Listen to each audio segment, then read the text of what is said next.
ابنك الحجة ابن الحسن صلواتك عليه وعلى آبائه في هذه الساعة وفي كل ساعة وليا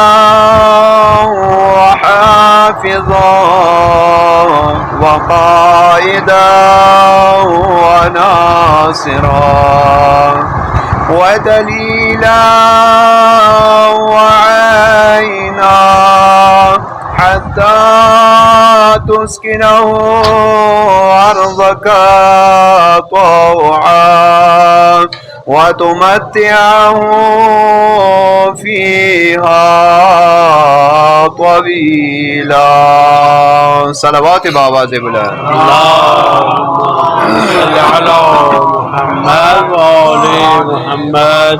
الحمد لله من أول الدنيا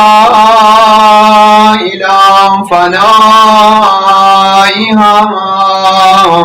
ومن الآخرة إلى بقائها. الحمد لله على كل نعمة.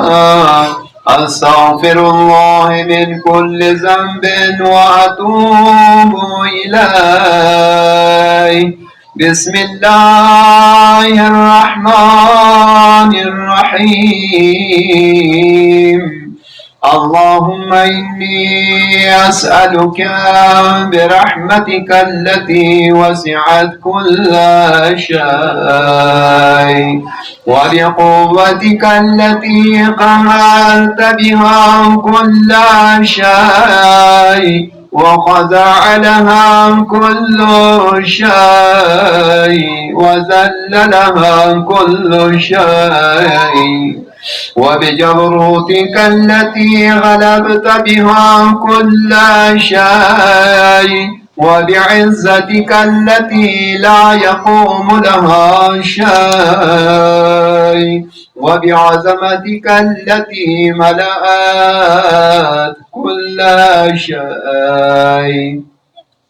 وبسلطانك الذي على كل شيء وبوجهك الباقي بعد فناء كل شيء وبأسمائك التي ملأت أركان كل شيء وبعلمك الذي أحاط بكل شيء وبنور وجهك الذي أضاء له كل شيء. सब मिलकर बाबा से बुलंद या नूर या कुद्दूस या नूर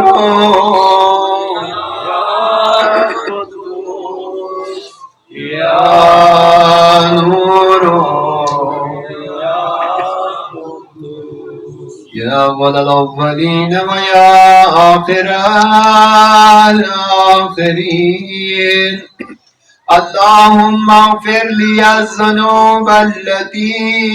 تهتك العصام. اللهم اغفر لي الذنوب التي تنزل النقام. बार इलाहा हमारे वो गुनाह मुआफ फरमा दे जो हम पर अजाब नाज़िल कराते हैं. اللهم اغفر لي الذنوب التي تغير النعم. बार इलाहा करम फरमा हमारे उन गुनाहों को बख्श दे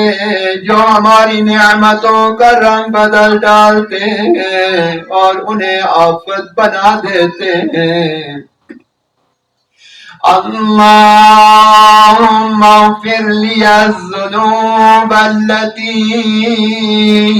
تحبس الدعاء بار الہ ہمارے وہ گناہ معاف فرما دے جو ہماری دعاؤں میں حائل ہوتے اور ہماری دعائیں منزل قبولیت تک نہیں پہنچنے دیتے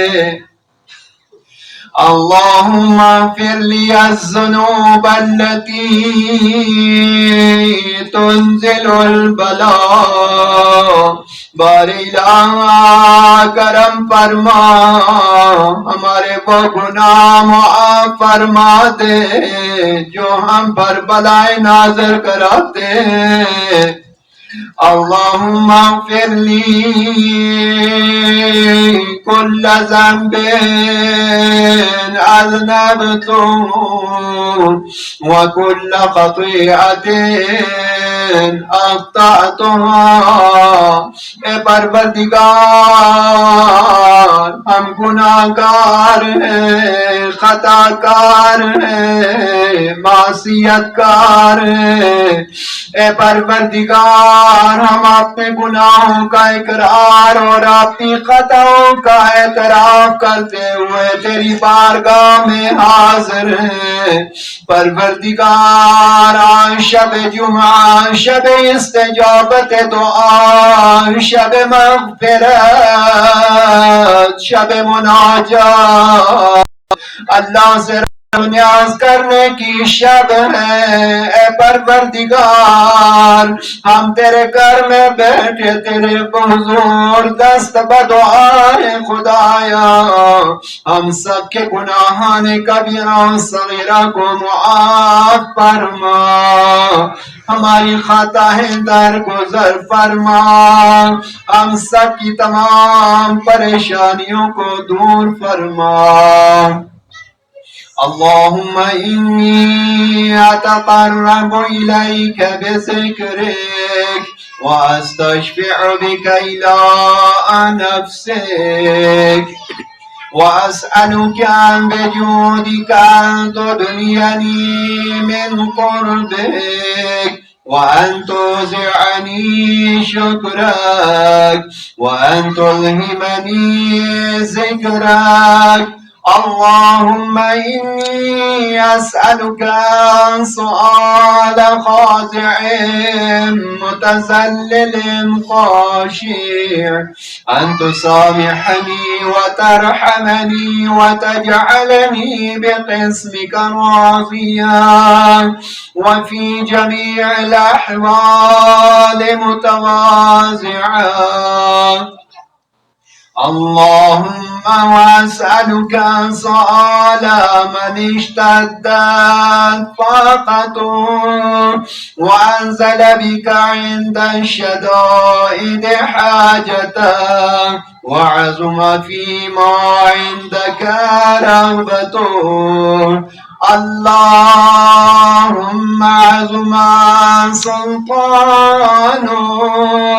وعلى مكانك وخفي مكرك وظهر أمرك وغلب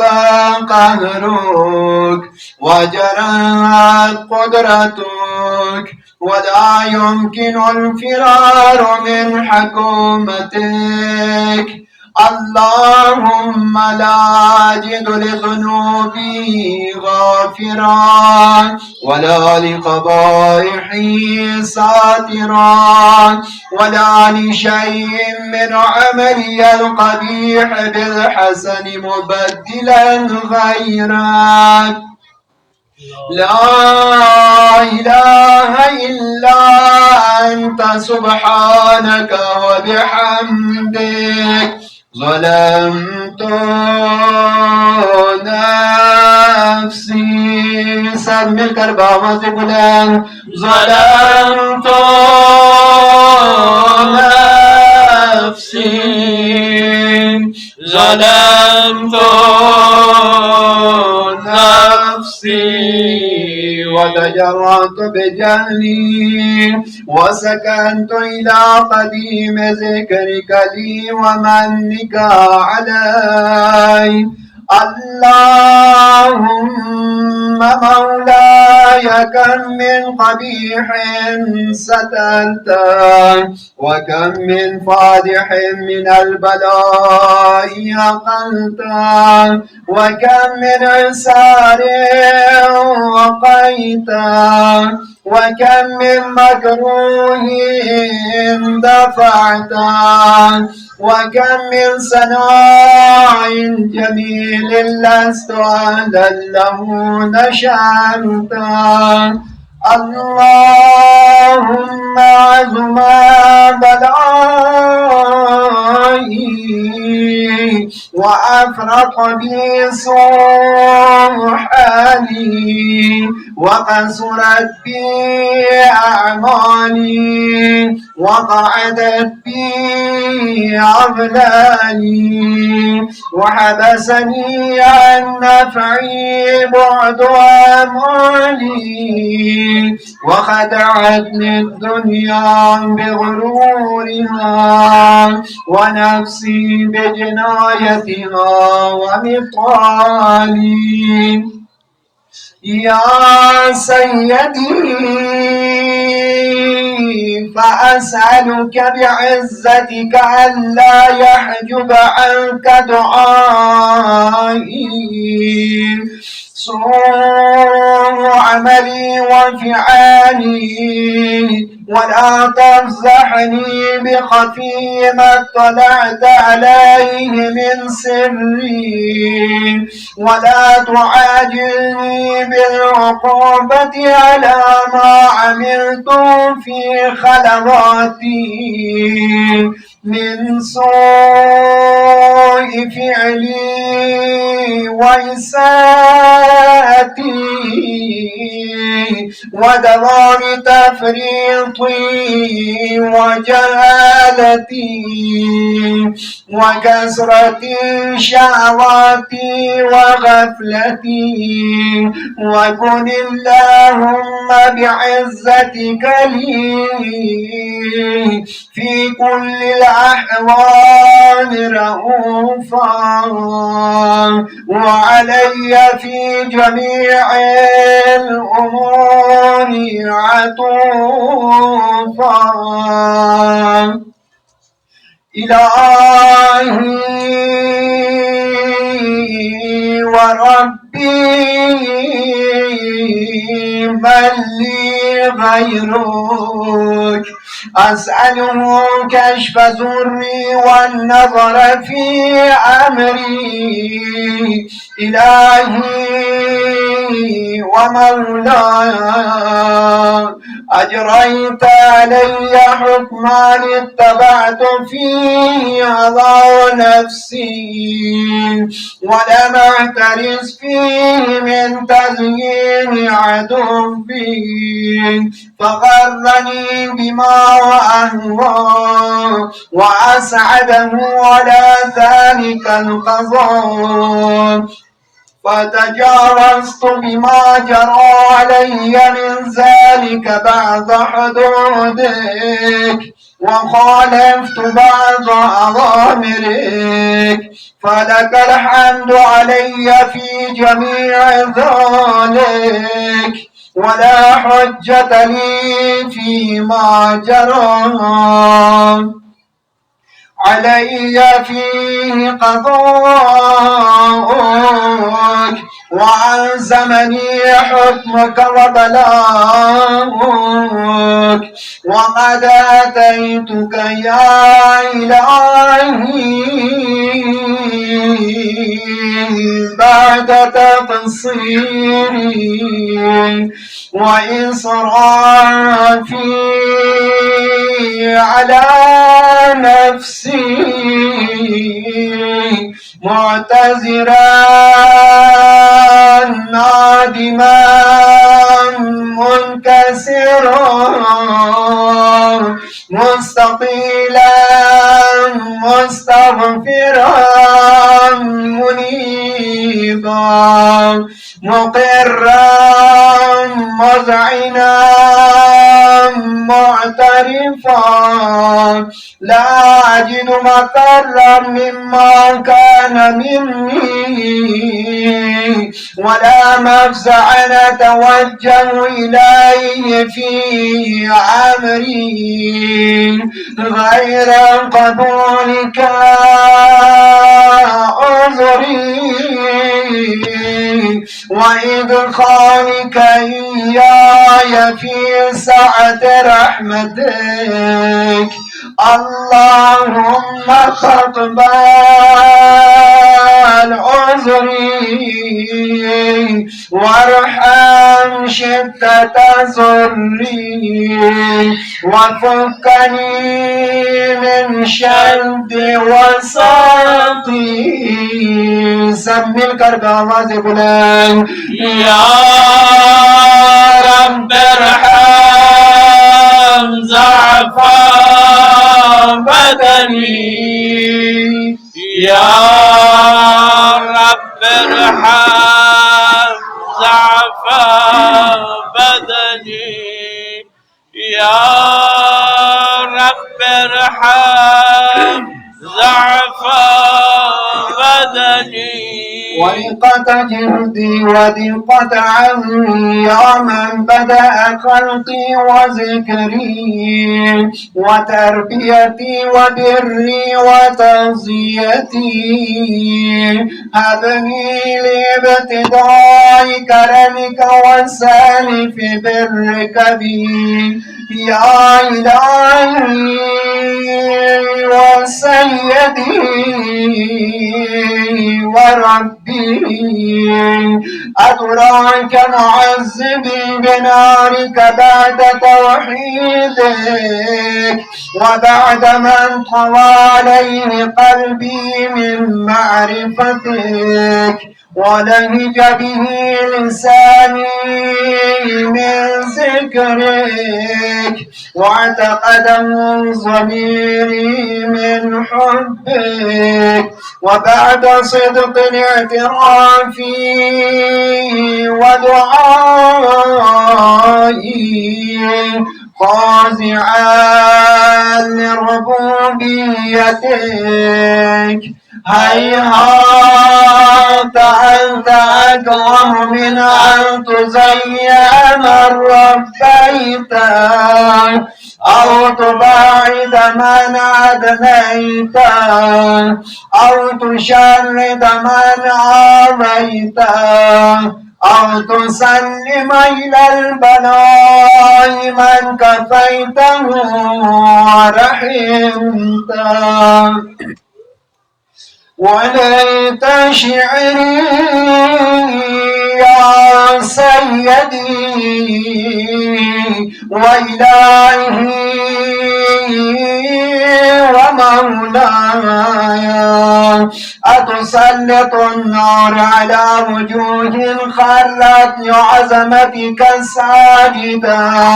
وعلى ألسن نطقت بتوحيدك الصادقة وبشكرك مادحا وعلى قلوب اعترفت بإلهيتك محققا وعلى الضمائر حبت من العلم بك حتى صارت خاشعة وعلى جوارح سعت إلى أوطان تعبدك طائعا وأشارت باستغفارك مذعنا ما هكذا الظن بك ولا أخبرنا بفضلك عنك خلوص دل اور یقین کامل کے ساتھ اپنی حاجات اپنی دعائنوں کے زباں پر لاتے ہوئے ہاتھوں کو بلند کر کے اس کریم ذات کو بآواز بلند پکاریے یا کریم یا رب یا کریم Ya Karim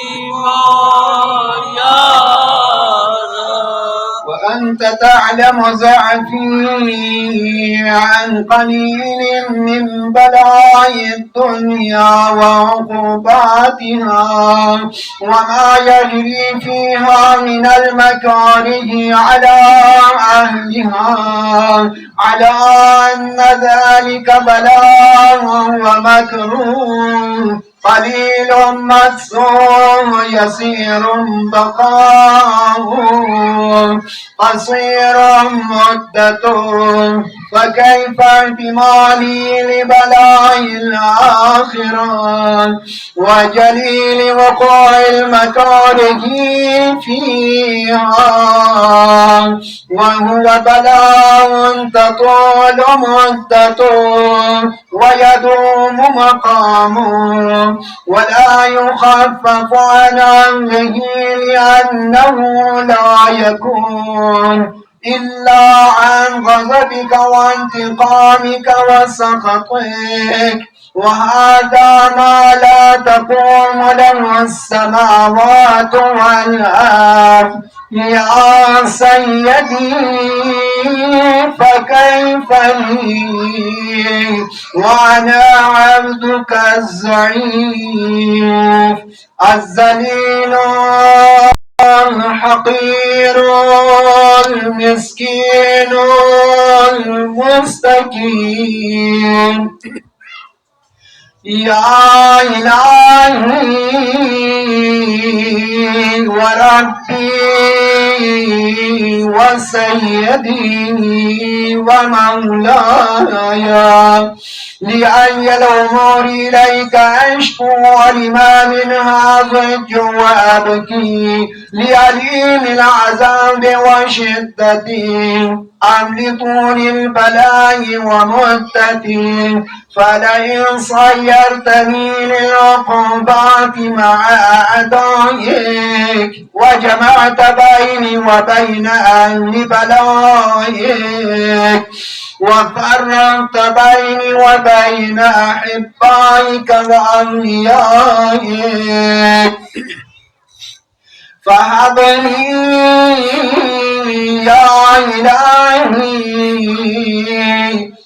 وسيدي ومولاي وربي، صبرت على عذابك فكيف أصبر على فراقك، وهبني صبرت على حمل نارك فكيف أصبر عن النظر إلى كرامتك، أم كيف أسكن في النار ورجاء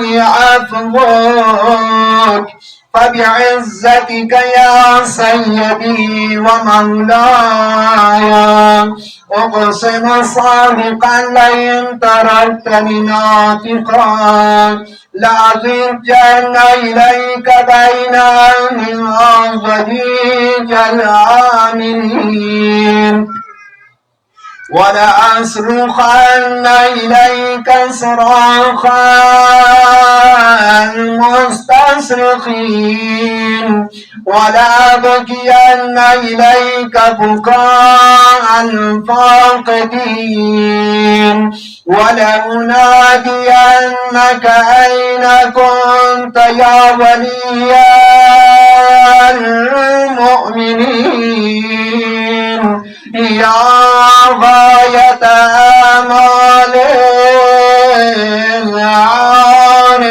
العارفين بواز بلان، يا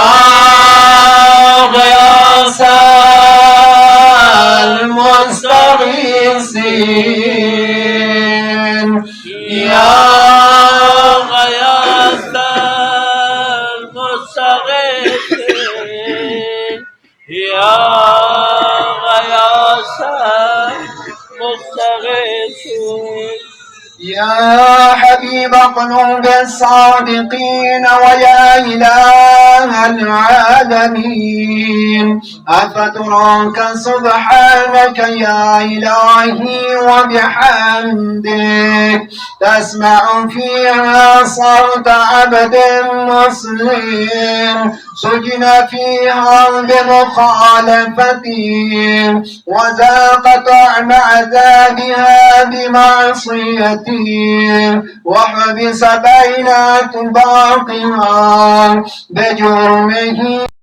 وجريرته وهو يضج إليك ضجيج مؤمل لرحمتك ويناديك بلسان أهل توحيدك ويتوسل إليك بربوبيتك يا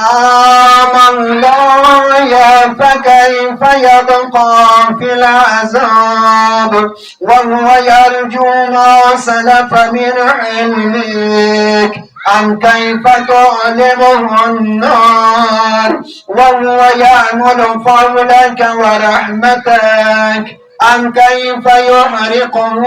لهيبها وأنت تسمع صوتا وترى مكانا أم كيف يشتمل عليه زفيرها وأنت تعلم صدقا كيف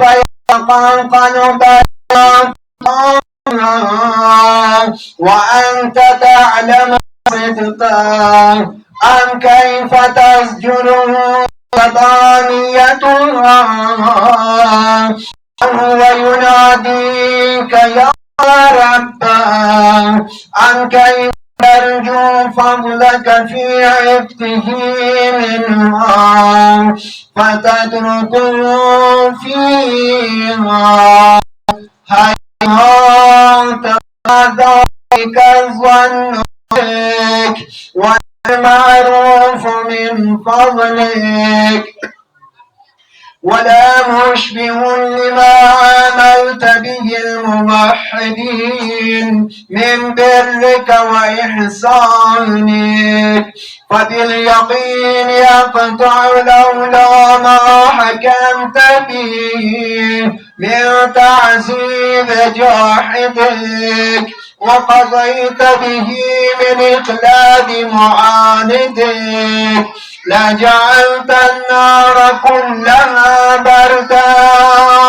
وسلاما وما كان لأحد فيها مقرا ولا مقاما لكنك تقدست أسماؤك أقسمت أن تملأها من الكافرين من الجنة والناس أجمعين وأن تخلد فيها المعاندين وأن تجلى ثناؤك قلت مبتدئا وتطولت بالانعام متكرما أفمن كان مؤمنا كمن كان فاسقا لا يستوون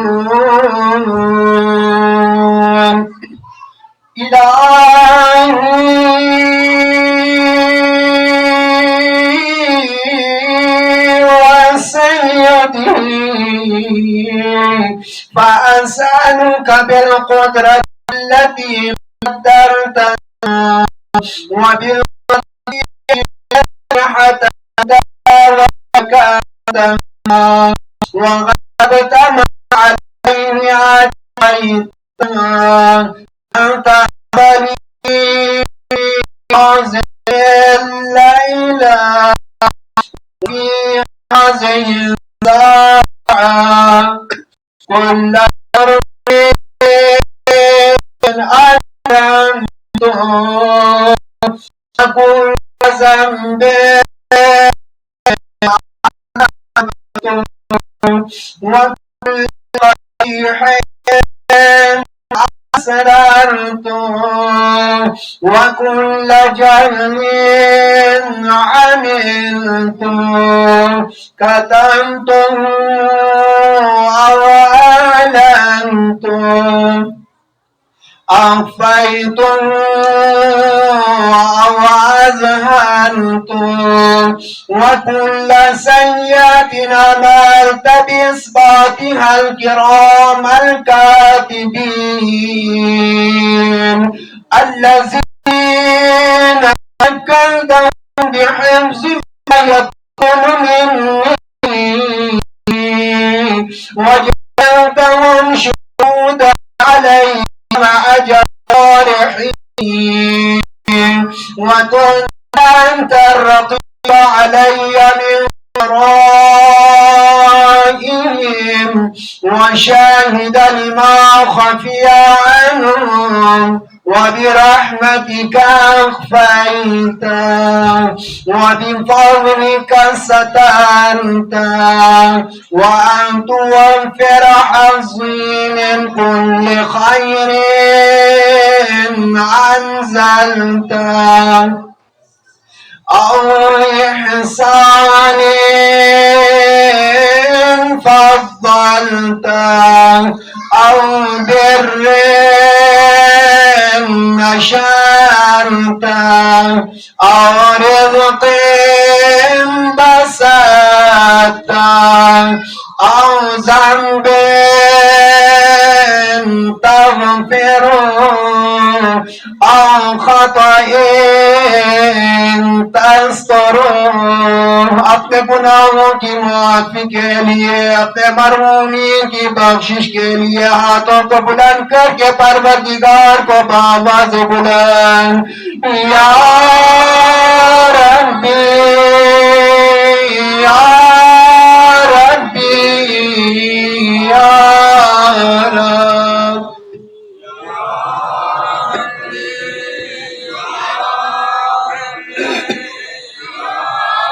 कोई ज़बान खामोश न रहे या रब्बी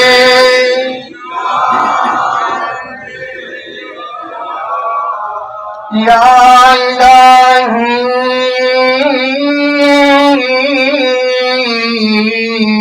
व सय्यदी व मौलाय व मालिक रिज़्क़ी या मन बियदिही नासियती या अलीमन बिज़ुर्री व मस्कनती या कबीरन बिफ़क़री व फ़ाक़ती अपने दुआओं की कबूलियत के लिए जिन जिन मोमिनीन में इल्तिमास से दुआ करें उनके हक में कबूलियत के लिए हर मर्द और ज़नातों को बुलंद करके परवरदिगार को आवाज़ बुलंद या रब्बी या रब्बी या रब्बी या रब्बी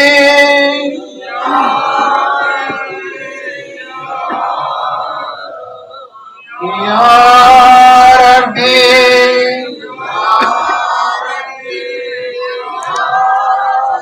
أسألك بحقك وقدسك وأعظم صفاتك وأسمائك أن تجعل أوقاتي من الليل والنهار بذكرك مأمورا وبخدمتك موصولا وأعمالي عندك مقبولا परवरदिगार आज की हमारी इस दुआ महफिल को अपनी बारगाह में मकबूल फरमा खुदाया हमारी इबादत हमारी दुआओं को आज की शब में अपनी बारगाह में शर्फ कबूलियत अता फरमा हत्ता तकून अमानी व मुरादी كلها وردا واحدا وحالي في خدمتك سرمدا يا سيدي يا من عليهم أولي يا من إليه شكوت أحوالي وقت قبولیت دعا نہ جانے ہماری زندگی میں ہمیں یہ دوبارہ جو نصیب ہو یا نہ ہو ہاتھوں کو بلند کر کے سب مل کر آواز بلند یا ربی یا ربی یا ربی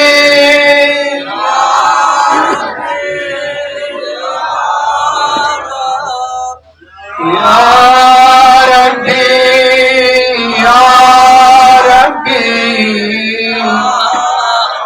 صل على خدمتك جوارحي واشدد على العزيمة جوانحي وهب لي الجد في خشيتك والدوام في الاتصال بخدمتك حتى أسرح إليك في ميادين السابقين وأسرع إليك في البارزين وأشتاق إلى قربك المشتاقين وأدنو منك دنوا المخلصين وأخافك مخافة الموقنين واجتمع في جوارك مع المؤمنين اللهم ومن أرادني بسوء فأرد ومن كادني فكد واجعلني من أحسن عبيدك نصيبا عندك وأقربهم منزلة منك وأخصهم زلفة لديك فإنه لا ينال ذلك إلا بفضلك وجدني بجودك وعطف علي بمجدك واحفظني برحمتك واجعل لساني بذكرك لهجا وقلبي بحبك متيما ومن علي بحسن إجابتك وقني عسرتي واغفر زلتي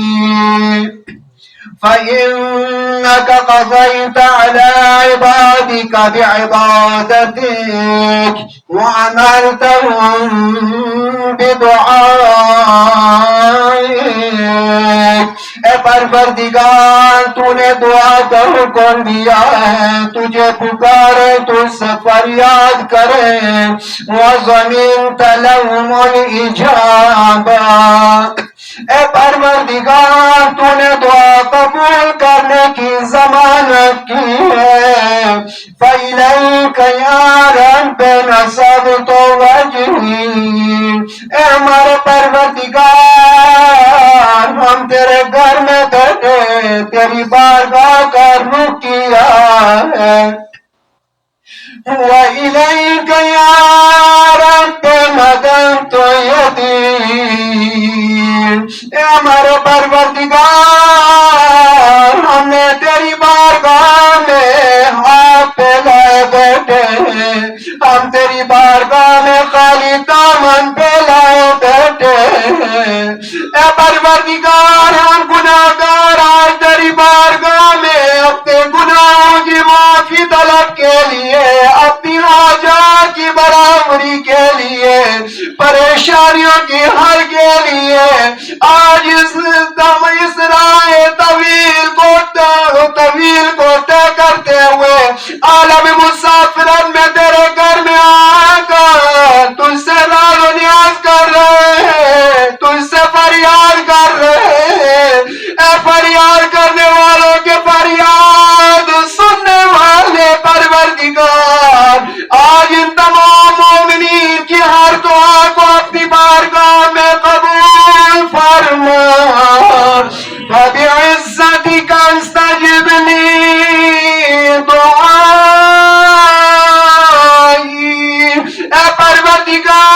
تجھے تیری عزت کا واسطہ ہے، تجھے اپنی ربوبیت کا واسطہ، ہماری دعاؤں کو اپنی بارگاہ میں شرف قبولیت عطا فرما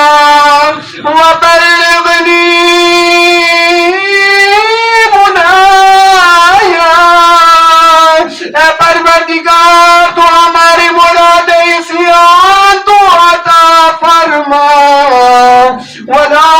تقطع من فضلك رجائي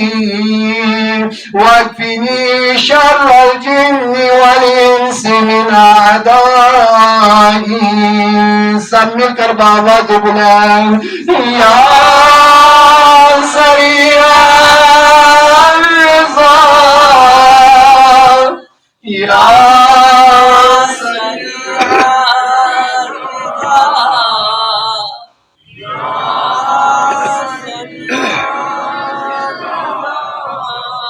فریاد کرنے والوں کے فریاد سننے والے، اے اپنے گناہگار بندوں پر جلد راضی ہو جانے والے پروردگار، آج ہم اپنے گناہوں کی معافی کے لیے، ہم اپنے گناہوں کا اقرار اور اپنی خطا کا اعتراف کرتے ہوئے تیری بارگاہ میں دست بدعا ہے. خدایا ہم سب کے گناہان کبیرہ و صغیرہ کو معاف فرما، ہمارے تمام مرحومین کے گناہان کبیرہ و صغیرہ معاف فرما. خدایا تمام مرحومین مرحومات کی بخشش و مغفرت فرما، ہم سب کا عاقبت خیر و بالایمان فرما. خدایا ہمارے سفر کو بخیر و عافیت قرار فرما، خیر و عافیت سے اپنے منزلوں تک پہنچنا نصیب فرما. خدایا ہماری مانگی گئی ہر دعا کو ہر مومن مومنہ کے حق میں قبول و منظور فرما. اغفر لمن لا يملك إلا الدعاء فإنك فعال لما تشاء. تمام مریضوں کو اذہان میں رکھتے ہوئے سب مل کر بآواز بلند یا من اسمہ دواء وذکرہ شفاء، یا من اسمہ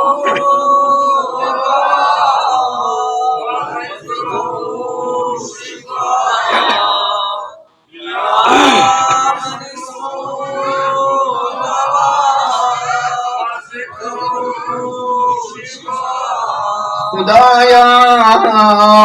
ہمارے جتنے بھی مریضان ہیں سب کو شفاء کلی عطا فرما. حاضرین المومن مومنان میں جو بھی مریض ہے، مریضہ ہیں، جسمانی مریض ہے، روحانی مریض ہے، ہمارے متعلقین میں جتنے بھی مریضان ہیں، وہ مریض جو اسپتالوں میں ہے یا گھروں میں ہے، لا علاج ہے، اے پروردگار تیری ذات شافی الامراض ہے، تو شفا دینے والا ہے. پروردگار ان تمام مایوس کن مریضوں کو شفا کلی عطا فرما. خدایا ہمیں جسمانی روحانی تمام امراض سے نجات عنایت فرما، ہم سب کو سکون قلب عطا فرما. وطاعة ظلام ارحم من رأس ماله الرجاء وسلاحه البكاء يا سابغ النعم يا دافع النقام يا نور المستوحشين في الظلام يا عالما لا يعلم صل على محمد وآل محمد وافعل بما أنت أهله ولا تفعل بما أنا أهله وصلى الله على رسوله والأئمة الميامين من آله وسلم تسليما كثيرا.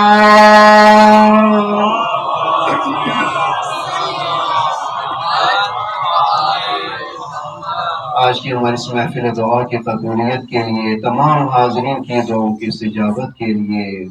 مومنوں کی پریشانیوں کی دوری کے لیے، مقروضین کی قرض کی ادائیگی کے لیے، پریشان حال مومنین کی پریشانیوں کی دوری کے لیے، جتنے بھی مومن و مومنات مریض ہیں مریضہ ہیں ان سب کی شفا یابی کے لیے اور ہمارے سفر کی بخیر و عافیت کے لیے سب مل کر میرے ساتھ 5 مرتبہ آیے کریمہ کا ورد فرمائیں. بسم اللہ الرحمن الرحیم. امن یجیب المضطر اذا دعا ویکشف السوء. امن یجیب المضطر اذا دعا ویکشف السوء. امن یجیب المضطر اذا دعا ویکشف السوء. امن یجیب المضطر اذا دعا ویکشف السوء. امن یجیب المضطر اذا دعا ویکشف السوء. 3 مرتبہ بآواز بلند صلوات.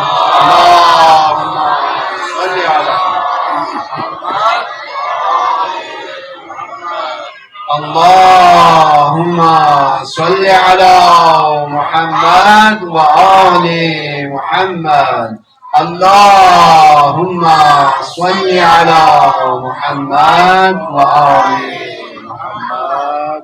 پروردگار نے شب جمعہ تو نے آج ہمیں اس مسجد میں عطا کی ہے، کاش کہ کوئی اور مسجد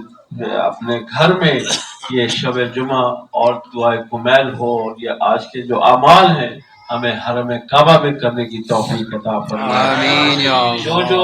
مسلمان جو مومنین تڑپ رہے ہیں تیرے اس گھر کی زیارت کے لیے، تیرے گھر کے طواف کرنے کے لیے، تیرے گھر میں صفا و مروہ کرنے کے لیے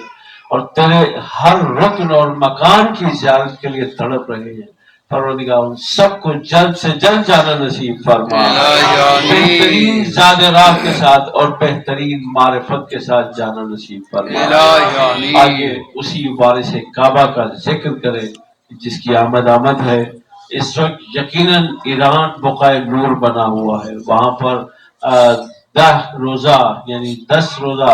عشرۂ امام رؤوف کی ولادت کو منایا جا رہا ہے. پروردگار ہم سب کو ایران بھی جانا نصیب فرما. مولا کے قدموں میں جا کر یہ خوشیاں منانے کی ہمیں توفیق عطا فرما.